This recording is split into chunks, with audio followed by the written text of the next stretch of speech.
Okay, today we're gabbing with Dylan Hafer, host of Betches, Mention It All podcast, all about Bravo. You guys know Dylan if you're listening to this. And Dylan and I, at the end of 2023, we listed our biggest Bravo winner and losers of the year. We did it halfway through this year. And so I obviously had to have him back to do, now that we're at the end of 2024, do our biggest Bravo winner and losers of the year. Dylan, how are you? I'm good. I just finished eating a Melissa Gorga sprinkle cookie. Tell us about Um, it. Tell us about it. Pretty good. I mean, if you're maybe a pinoli cookie lover, you won't get what you want out of a sprinkle cookie, but you should know that and probably just save your money. But it was a good sprinkle cookie. It came in the mail still a little soft. I Love. was expecting maybe like a crunch and like a really crumbly cookie, but no, it's pretty solid. I don't know the ceiling on that business venture, but I enjoyed the cookie. Listen, the way that when you were just talking, the pinoli cookie lovers and the sprinkle cookie lovers, it's kind of a euphemism. I feel like, where I love Yeah, that. the response to that announcement was pretty funny because it's like, everybody's going to react how you expect them to react, and it is what it Exactly. is. Very much so. All right. So we both came prepared. Well, I came prepared with a couple more because I haven't narrowed down the list. I have an abundance of options depending on what you choose, I think. Okay. Is that how you do it? Do you like have option like kind of alternates? I made sure to have like a good four of each that I Okay. feel good about. And then it is funny because I feel like you and I both spend so much time in this headspace that I'm kind of always just like cycling through things. Like I actually brainstormed half of this list while I was like watching a movie yesterday, and Right. I was like, okay, Yeah. I have to remember to write this down, or else or else I'm gonna forget. Yeah. Okay. So, but we're both going to name three winners and three losers going back and forth between the two. So, not to start on a negative note, but I kind of want to end on the positive note. So, and as my guest, you get to go first. So, give me your first Okay. loser to start us off. Okay, so my first loser is kind of a broad topic, and if we end up touching on it again in more specifics, that's fine. But I think the concept of the full cast reboot is something that has not panned out Okay. well over the course of this year. Obviously, we are deep into the second season of the Great Roni reboot experiment, and I think it's safe to say it's not going well. I don't need to belabor the point there. I think if you've watched the show, you get it, and if you haven't watched the show, that's for a reason. Hmm. But it's interesting because we just got the announcement a few weeks ago that Vanderpump Rules is getting this full reboot treatment. We're waiting to see kind of how that will pan out. But there are other shows that have sort of had the same conversation around them, like what's going to happen with New Jersey? Yeah. I think Atlanta sort of had that chatter for a while. And I think at this point, if you're looking at it as, a network or, production executive, it's like it's so hard to get fans on board with something starting from scratch that feels like it's one thing to try to start a new show, but to Yeah. to to reboot an old show with none of the original DNA, it's so hard. And I'm not saying it can't ever work, but it certainly feels like with New York, they have to be a little bit deflated on that kind of concept at this point. 100%. And I feel like, I mean, starting a new show from scratch on Bravo is also very hard to get it to stick too. It's like that. Sometimes it takes three to four seasons for a show to even stick. And Salt Lake City's sort of the outlier in that, honestly. I Hmm. mean, we saw what happened in Dubai. So I totally agree. And I wonder if like with Vanderpump Rules, one of the reasons, obviously it makes sense kind of given the status of the cast, but like I wonder if they kept it, if they think that like because Lisa's going to come back and because the show DNA is still going to be like, all right, we're back to the basics. I wonder if they think that that's enough. But I feel like the fan reaction has been still really mixed on it. Yeah, it's interesting because when you talk about new shows taking a few seasons, we have Southern Hospitality, which is about to come back for its third season. And, just from the sort of sentiment that I've heard from some people kind of in the know, like they're really hoping that To Southern make or break it. Hospitality can kind of pop in its third season. And like Hmm. obviously it's done well enough to get renewed, but it has not been a breakout smash hit for them. It has not been the new Vanderpump Rules, I think, in a cultural sense. And so it's interesting that they sort of have a pretty close replica show that has already been on for three seasons and is still kind of trying to get its real, long-term legs under it. And you would think that maybe that is really the Vanderpump Rules reboot, and then now it's kind of like, okay, so we're trying another one. Right. And then the inverse of your loser being the full cast reboot is what has worked in terms of refreshing a franchise, which is Orange County, which is, Hmm. I think Atlanta's taking a similar approach. Potomac wasn't a refresh this year, but it was a quasi one, I would say. And so like I think that that's sort of now the sort of proven formula for getting the energy back. Yeah, I think there's a lot to be said for taking a step back, taking your time, and really like figuring out which pieces to work on to fix something versus kind of clearing the whole board and trying to find everything new. Right. Right. All right. So my first loser, Dylan, and it probably is kind of a continuation of this conversation, is the men of Vanderpump Rules. Ah, And I say the men because I had Sam Bush on to talk about sort of the immediate reaction to the Vanderpump Rules news. And we sort of went through the cast and it was sort of like, most of the women have stuff going for them and they're not going to be like, left with nothing going on in their lives because they aren't going to be on Vanderpump Rules anymore. It's like Ariana obviously set up for success. Sheena and Lala have genuinely successful podcasts. We'll see them on the Valley. They have other ventures. Katie has the podcast and something about her. So like they have stuff. The women have some stuff going on. mm-hmm. Tom Schwartz and Tom Sandoval no longer have Schwartz and Sandys.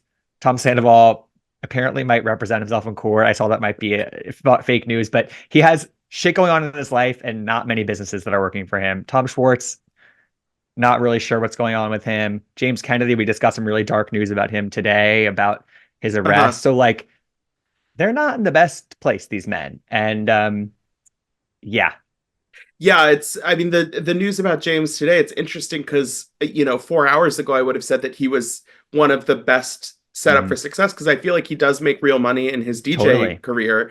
But yeah, it's tough. I mean, men in this space, I think, just have generally fewer kind of options and outlets to really monetize. I mean, it's sort of funny. Last season on Summer House, we saw the conversation between Lindsay and Carl about Hmm. brand deals and making money and stuff. And like, it's funny, but also like being an influencer, there's just more opportunities out there. If you're a beautiful woman who is, advertising, you can do cosmetics, you can do fashion, you can do all of this stuff. And like, it's not to say there's nothing out there for men, but I think also, people like James and Tom Sandoval have also sort of soured the waters for themselves, and it is going to be harder, I think, for them to sort of like persist as public figures without the show.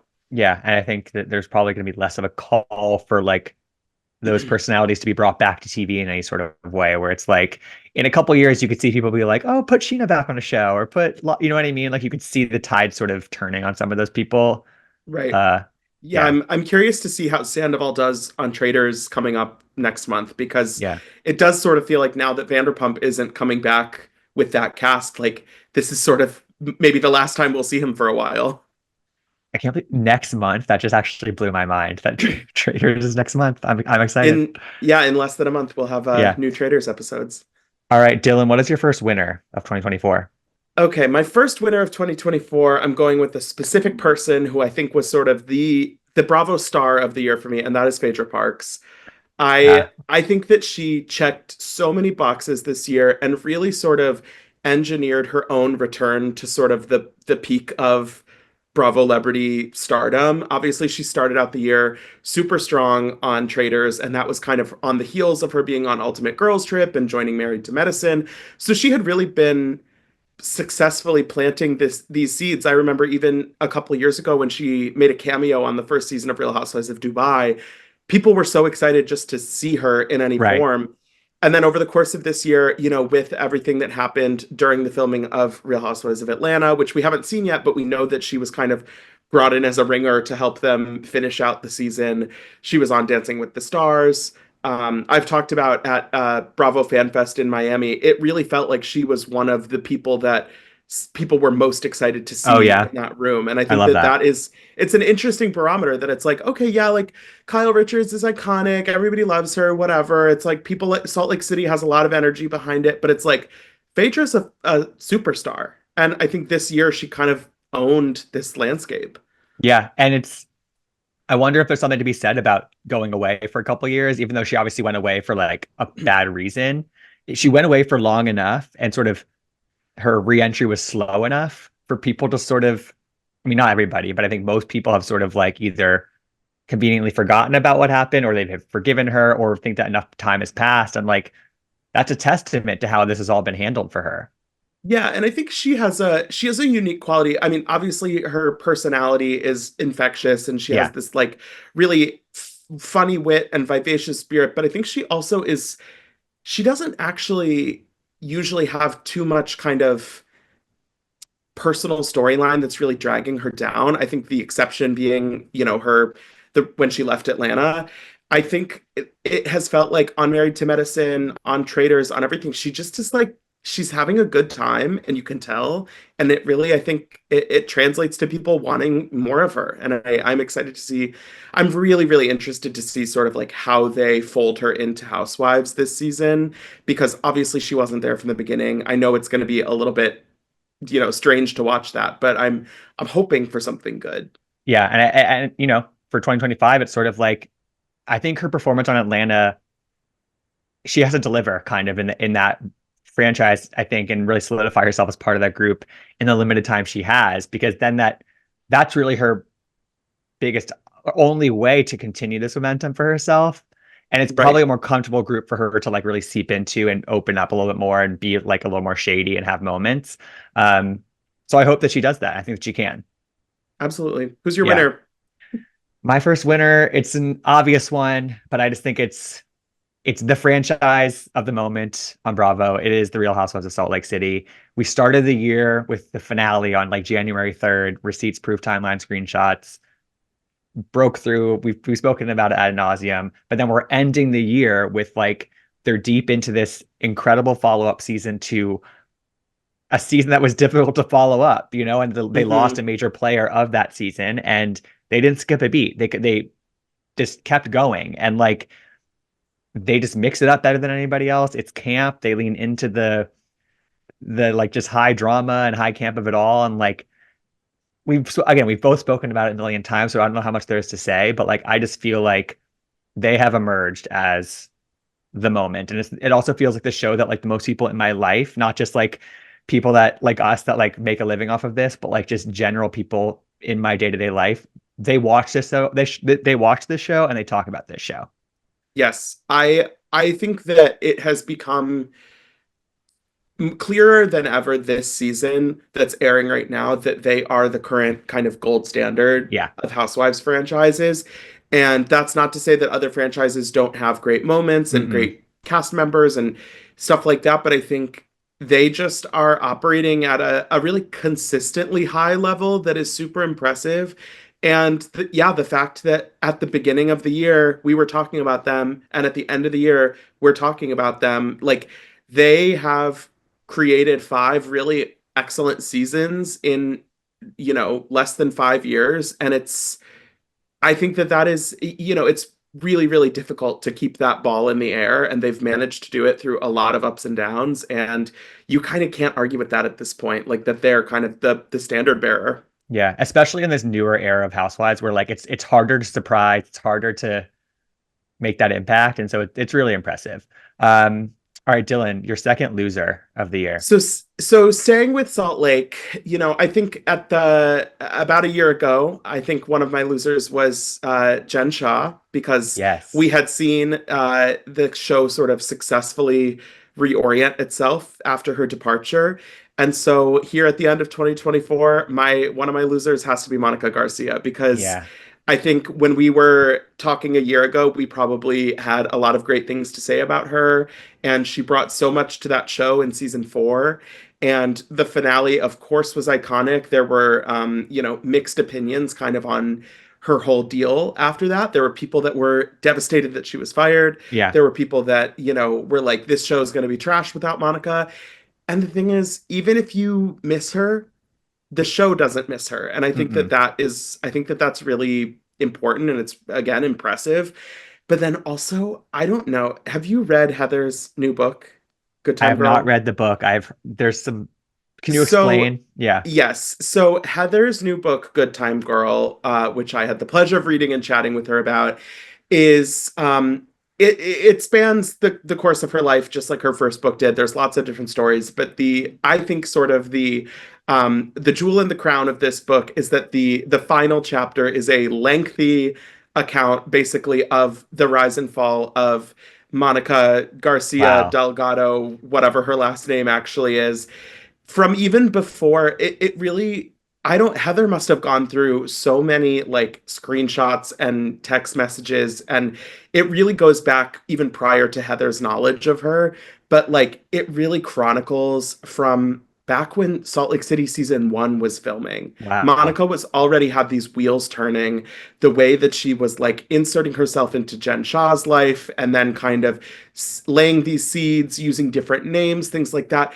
It felt like I was reading in cold blood. Like it was Wow. it was written really well, very compelling, but also just like it felt like the clearest depiction we've had of like how crazy this shit actually was. And I Right. think on the show, of course, we got sort of that inkling of like, oh, she's running this account, she's posting about us, she's doing drive-bys at Jen Shah's house.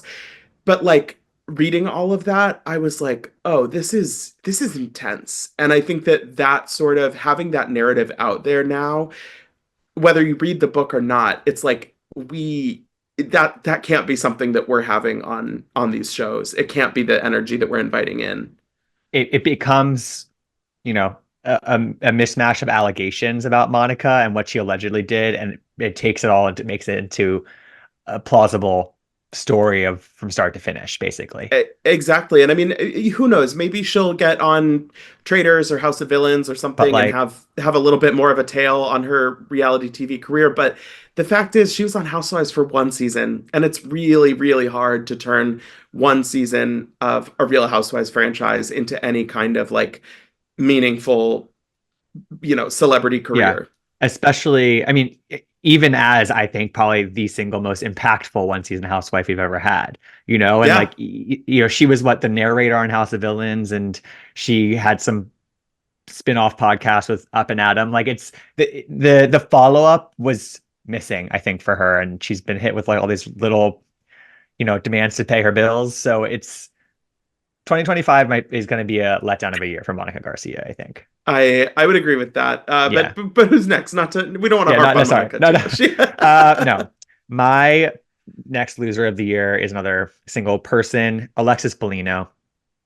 Similarly, I Mm. think, when you and I chatted at the end of last year, there were the whispers of her, you know, coming to the show and returning to the show. And she just had the kind of big moment at BravoCon that surprised everybody and kind of got everybody talking about her. And again, she's kind of somebody that we don't have to like rehash everything because it's still very fresh. Um, but she brought a lot of interest to this season, and she honestly inadvertently probably helped make it what it was, which was a really big moment for the first franchise for Housewives. But she did herself no favors, and she never balanced it out with enough to like have this moment be longer than just one season return. Like, I think there was probably an opportunity there for her to like jump back into the show and be around for a couple more years, but she never gave herself the the material to make that happen. Yeah, it was disappointing for me because I was somebody who, for a couple years, had kind of been like, Alexis Bellino could be Right. fun. She and Heather are friends now, and there could be kind of a version of that that could really work. And the version we got is just, Yeah. there was just nothing to do with it. And I think it really solidified watching the reunion. And then after the reunion aired, Alexis has still been Oh, beating this drum of they did me wrong and I have the receipts and I'm going to show you, and here's the invoice of everything that he paid for, and exhausting. it's just noise at this point. And I'm sure that there are people out there who are team Alexis and are really, combing through all this stuff she's posting, but like that's just not, it hasn't landed on the show at all. And I think at a certain point, it's like you're not, Tamra maybe still likes her. She has people on the cast that still get along with her, but it's like there's just no world in which I could see them inviting her back because the rest of that cast really is working. Yeah, it's interesting that Monica and Alexis, they kind of both handled it not dissimilarly, to be honest. They're very different people. But all right, Dylan, what is your second winner? Okay, so my second winner is a little bit in the weeds and it maybe is cheating, but my my winner is Whatever. Bravo itself, specifically as a cable network in comparison Okay, I to see where other you're going cable with this. I networks. see This where you're is going so with this is this. The a little bit of inside Somo's biggest baseball. winner of the year is Bravo. Okay, done. So I'll set the stage a little Yes, bit. set the If stage for you spend people. less time reading Deadline than I do, this might be a little confusing. So NBC Universal has owned all of these cable networks. It's Bravo, USA, Sci-Fi, CNBC, the E Network, and cable networks as a whole have been declining in the revenue that they bring in as more and more people cancel their cable subscriptions. This Hmm. is has been happening. So last month, Bravo or NBC Universal announced that they were spinning off all of their cable networks into a separate company that is no longer going to be a part of NBC Universal, with the exception of Bravo. And I think that this is a huge vote of confidence in sort of the community surrounding Bravo, the amount of attention it brings to its shows that air on Peacock, to sort of the identity that they've really built on Bravo in the last 15 years. And if you look around, not just these NBC cable networks, but MTV, all of VH1, all of the TNT, TBS, Bravo is really the only channel like that that has like a meaningful identity and like actual programming that people really love to watch that they associate with the network itself. And so I think that there has been over the last couple of years a sort of lingering sentiment from some people that it's like, oh, Housewives is past its prime, or Bravo is in decline, or sort of people like to kind of like doomsday Right. the situation a little bit. And there are always going to be ups and downs, but I think seeing that Bravo is still sort of like a core piece of that, NBC puzzle, I think it says a lot about kind of where they see it going. And I don't know, the situation where we are right now. I don't know. That's a weird No, winner, I know. but I think that that's 100% accurate. And I also, it's kind of inextricably linked to Peacock, which is like a streaming service, which is a mhm. huge priority for that huge business. And like the same can't be said for anything else either. And it's like the millions of Bravo fans are going to have Peacock accounts just to watch their shows. Yeah, That's powerful. and they're probably spending more time consistently on the Peacock platform than any other demographic of Absolutely. consumer. So I think, Yeah. yeah, it's crazy to think that I think it was just last year that they started putting Bravo episodes on Peacock next day. Yeah. And now it's like hard to imagine that not being a thing. Now people are like, put it on immediately, like now there's a call for it to happen at 9 p.m. after the 8 p.m. show. So Exactly. And I think doing stuff like the uncensored reunions and moving the after shows to Peacock, I think that's been I think a smart move, because it really feels like I don't a day doesn't go by that I'm not watching something on Peacock, whether it's me too. Housewives or something else. And Yeah. I think it's been a I, good move. I'd love if they eventually just folded in the live watch feature, honestly, because people would use it Yeah. live and like fold the Bravo app basically into Peacock. Like people would do that. So I'd love if they could do that. Yeah. And the Yeah. Bravo app has been broken for my Yes, entire life. always. So Yep, exactly. Yep. All right. My next winner decided between two. All right, I'll change it up. I'm gonna go with the casting departments at these various production companies because the class of newbies in 2024 has really been pretty stellar. There are very few quote unquote flops. And I mean, I have some written down. Bronwyn and Brittany on Salt Lake City work for very different reasons. The Potomac newbies are pretty great. Katie on OC, but also Jennifer sort of proved herself on OC. I think the second season for her. West and Jesse on Summer House helped to revitalize that show. The Valley newbies are like great reality stars. We have Bose on Beverly Hills. Raquel is my favorite person on New York right now. Like there are some fantastic new additions to the Bravo sphere, and they should feel really proud of the casting they've done because that wasn't the case, even 1 or 2 years ago. And also just like excited for the future of or what these people could represent for the future of a lot of these shows. Because it really is, it's make or break it on the casting, and they did really well this year. I have one question. Yeah. Um, are you including Kiarna in this? So I know, because Kiarna to I me is not working. she's not fully working, but I don't know. I don't really know if she's proven the friend of to housewife promotion to me yet. But like Right. I find her like really watchable and fun. So like no, Okay. like she's not like some like huge addition to the show. and I loved her energy at the beginning of this season, and it hasn't fully translated. Um, Okay. but she's not the flop in my eyes that many people consider her to be. I guess that's a good point. When you compare that last season, the new housewife on Potomac was NECA, Yeah, and I think I just had to like search for that name in my head. right. Yeah, yeah. Kiarna to me like has at the very least she has like a fresh, like kind of vivacious energy that I am drawn towards. And like if they can get more out of her, great. If not, then whatever. But we still have Stacy. I think Jazzy is like Yeah, really promising. So just generally the Potomac new class, I like them. I do like Kiana filming scenes in the like company polo shirt of Me wherever too. her Me too. man works. Me too. Everybody's serving different looks. Yeah, yeah. But yeah, I think the newbies are just it's a great year, 2024 for Yeah, the new additions. overall, I think they've sort of I feel like there was a moment a few years ago where we were really struggling with like Jersey, with Salt Lake, like some of these I mean, franchises, it just OC was felt like like Noella and Jen Armstrong. Like yeah, it yeah, just felt like we couldn't quite crack who is this a little bit younger, a little bit maybe more, I don't know if it's more progressive or more, just kind of has a fresher take on the world. And it feels like the last couple of years they've gotten it right more than they've gotten it wrong, which I agree. I think sometimes we take for granted really great casting, and like it's a hard thing, and it's not an exact science, Mm-mm. and it can go wrong for a million different reasons, but when it goes right, it's so right. And like watching, like you said, Brittany and Bronwyn this season on Salt Lake City have just like they fit right in, but also they don't, which is great. Exactly, exactly. Yeah, the last thing I'll say about this is like West and Jesse on Summer House.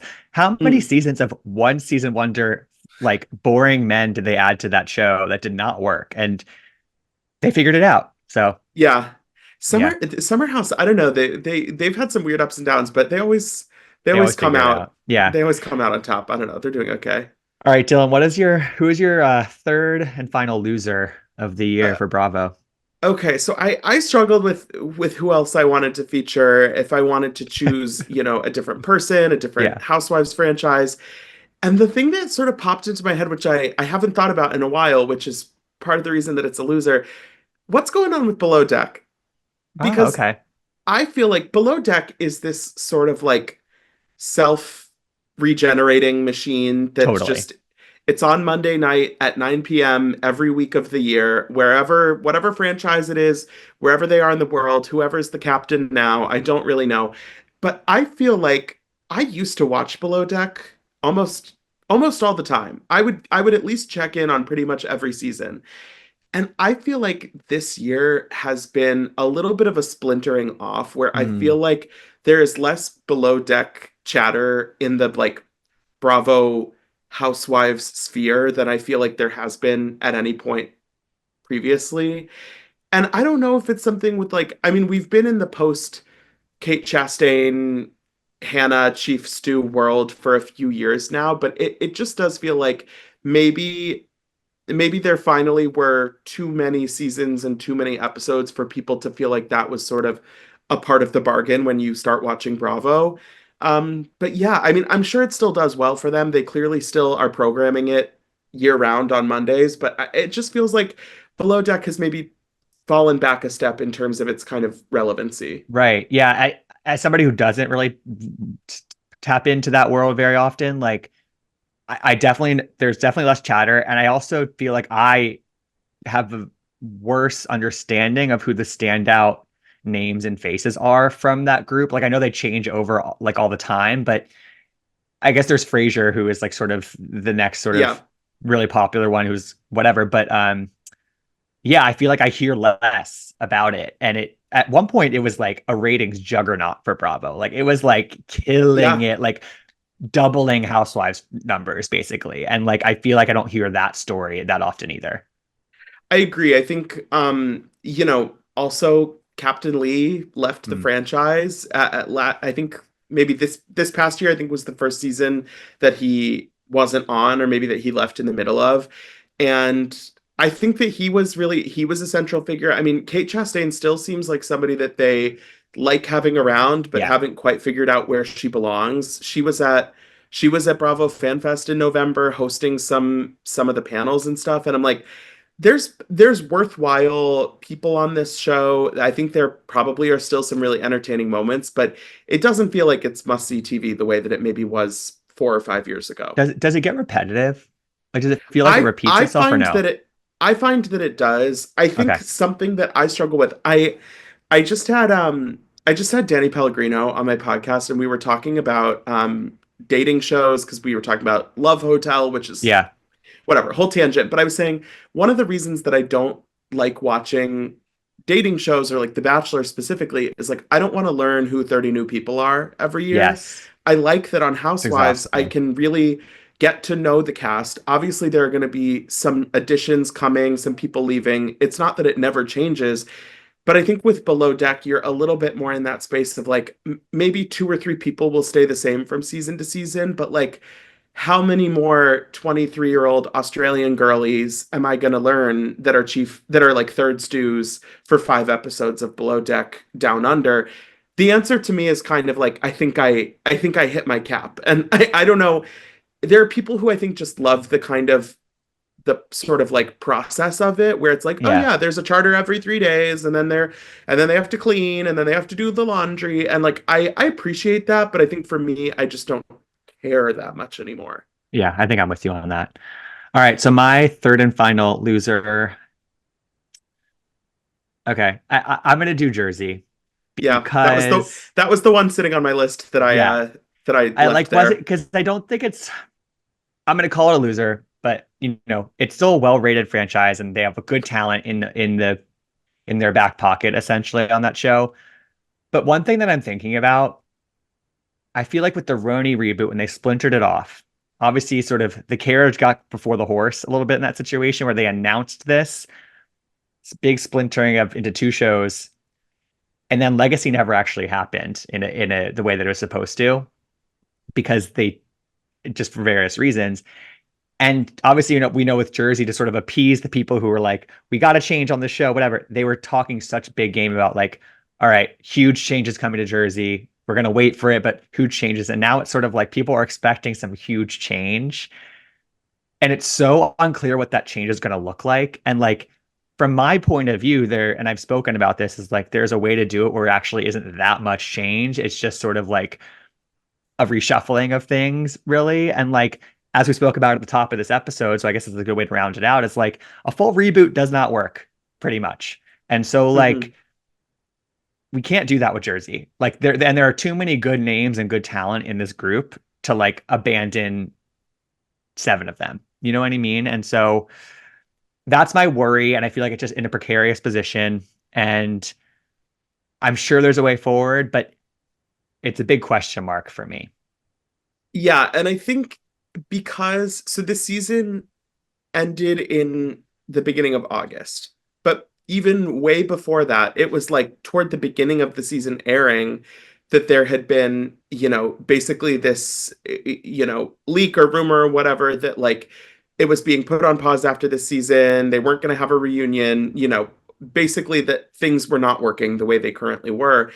And it feels like from that point, they almost have just been sort of kicking the can down the road a little bit, Yeah, making a that's a good way to decision say it. that it felt like the second we knew they weren't having a reunion, I already felt like we knew that nothing was happening until the new year. And now it's like, okay, so it's about to be 2025.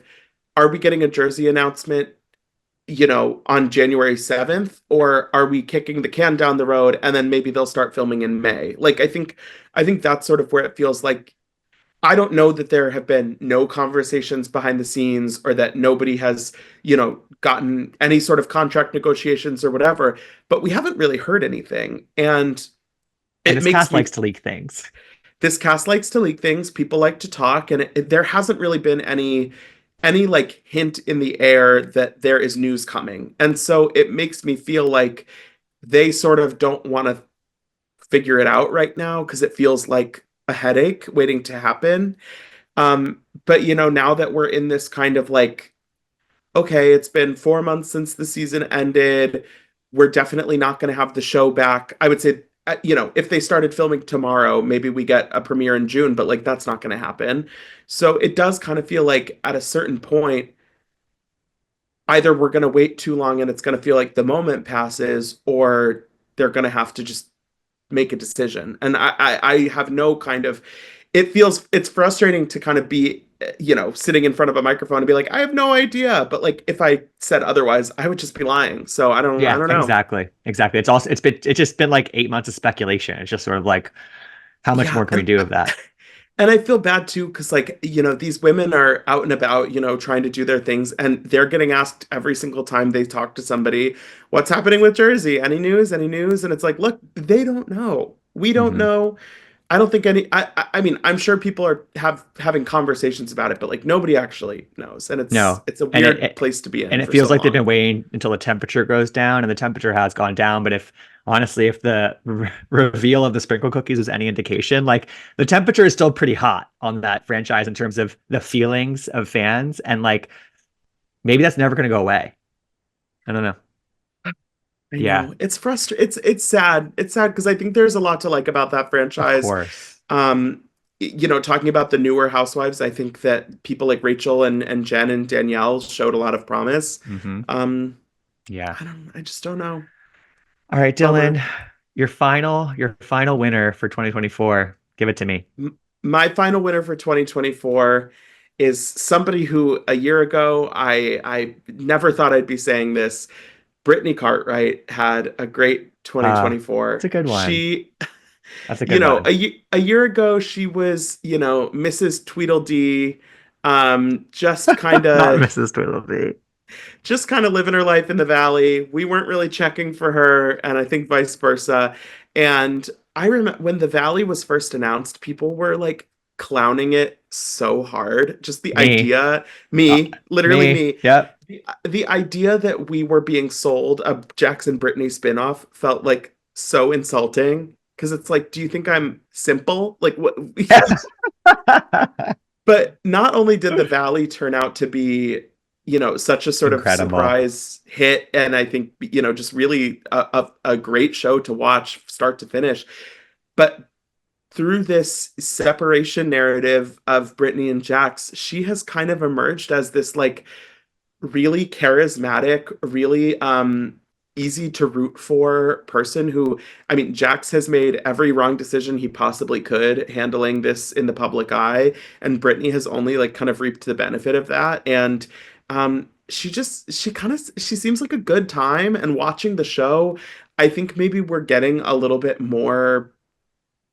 side of her that maybe we didn't really get to enjoy before, because she came on Vanderpump Rules as this random girl from Kentucky that Jax was dating and flew Right. out and paid for her boobs and all of this. And like, we've never seen Brittany on TV not sticking up for Jax. And so it's exciting to see that. I'm very excited for season 2 of The Valley. I think that's probably one of the most anticipated Bravo shows returning in 2025. And I feel like we were talking kind of about how the Vanderpump cast has, middling sort of potential in 2025, but like I think almost leaving Vanderpump Rules early turned out to be a blessing in disguise, because now they got in on the ground floor of the Valley and they don't have to try and earn their spots. Sheena and Lala are going to have to kind of like knock on the door Right. and see if people want them. Right. But yeah, I mean, Yeah. Brittany, I think, is riding high. That's a great answer. And the last thing I'll say about that before I get to mine is like you talked about how we've really never seen her not rooting for Jax. And that got me thinking to like the fact that her most iconic line is one of the moments where she was not sticking up for him. Rotten hell is Yep. from a moment of discord from them from back in the day, obviously, but like the promise of getting more moments like that from her this season where like the gloves are off, that's exciting. Like she has nothing to worry about there. Like she could Yeah, just go for it. right. She had like years worth of people waiting for her to be free, and the second she was, It's pent up. she played it really well, I think. And Yeah. yeah, Yeah. Happy for she's doing her. well. Yeah. Happy for her. All right. My final winner. This to me is probably also one of the more anticipated shows of 2025. Had its best season yet this year. Summer House. I think that it's unclear how good the next season will be, but this past season of Summer House felt as it built and built towards the end of that season, it felt like the show that people were most looking forward to. It was airing at the same time as Vanderpump Rules, and it took a lot of the attention of Bravo fans, and people wanted to know how this Hmm. played out. And part of that is because the Summer House cast as a whole is really good at locking it down and not really leaking that much stuff. Like they don't post that much during the summer. They don't tease too much, and it makes the anticipation for the season that much more. And people want to see Lindsay and Carl living together, what that's like. Sierra and Wes living together, what's that like? Kyle and Craig maybe talking out this Spritz drama. Like there are some good storylines coming into this, and who knows if it will deliver. But it had an amazing 2024, and it as Vanderpump Rules has floundered, and we saw how that ended. Summer House feels like it's, as you said, it's had fits and starts, but it's ascended ultimately, and it just feels like it's sort of the premier sort of quote unquote younger show right now on the network. Yeah, I was thinking about Summer House when I was putting together my list and sort of trying to like think of who was kind of the standout or, if there was one specific thing I wanted to focus on. And honestly, it just is like a really well-oiled machine for the Yeah. most part. And, like you said with West and Jesse, they were great additions. I think Paige has kind of solidified herself as Yes. a sort of top-tier Bravo personality, maybe in a way that she wasn't a year or two ago. I think Lindsay and Carl, obviously, it was a very polarizing season to watch Hmm. them.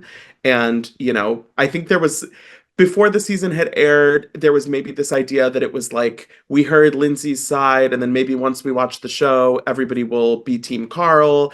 And I think it really landed somewhere in the middle for a lot I of agree. It people. went up and down. Yeah. And I think that that's kind of for the good of the show. The fact that they were both able to come back, I think there were, not everybody would be willing to kind of figure that out. I think, in a different world, we could have seen some ultimatums or some, Right. really tricky things there moving forward for the show as a whole. Um, I think that if anything, I'm really interested to just sort of see like how this show and this group continues to grow and age and evolve because obviously we're seeing our first summer house pregnancy on the Yeah. upcoming season.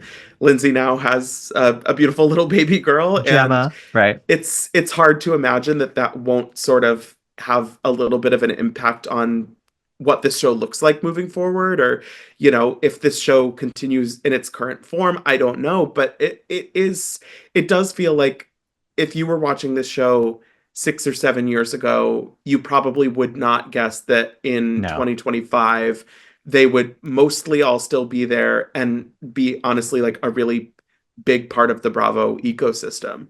100%. And we talked about Brittany. It's like the success of the Valley should show executives that like there is interest in following the stories, even if they age out of sort of the lifestyle that they think we want from Yeah. them. Like there is still appetite because we've as you said with the Belodeck conversation, we've spent so much time with these people. And so even if they don't want to like party every single day, we want to see the rest of their life. We really do.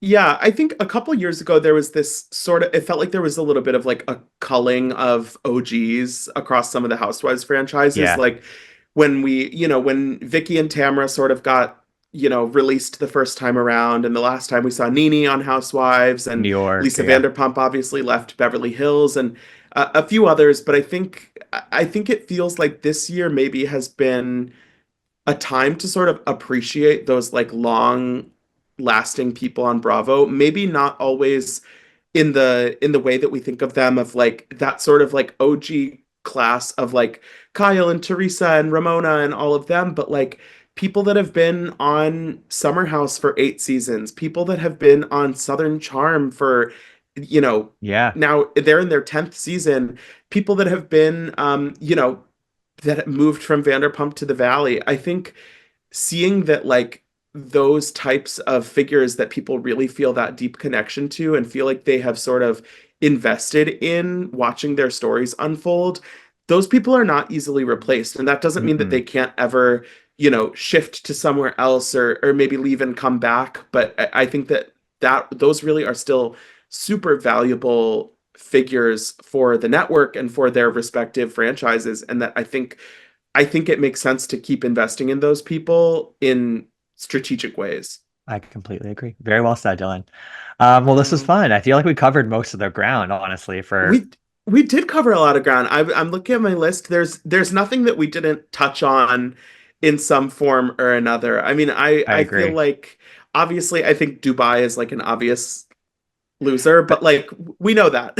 I don't we know know. that, and I actually, not to be too shady, but I feel like its absence on our list sort of speaks to like the impact that it was able to have, honestly. And like that's, I like some of That's those women, but that's a good point. I do just want to give a little shout out to our queens waiting in the wings in Miami. We are so excited yes. to have you back.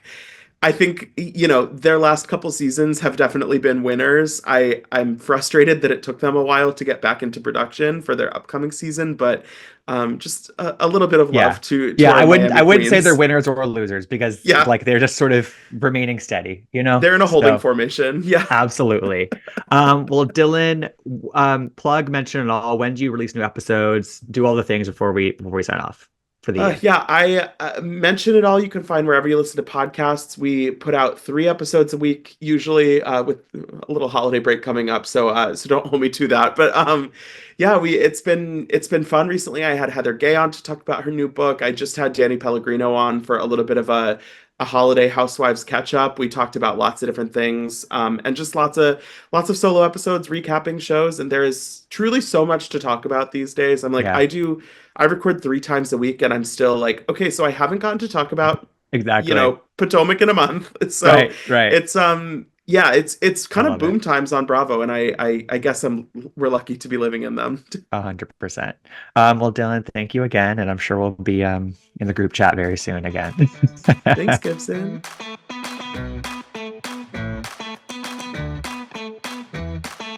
I want to gab.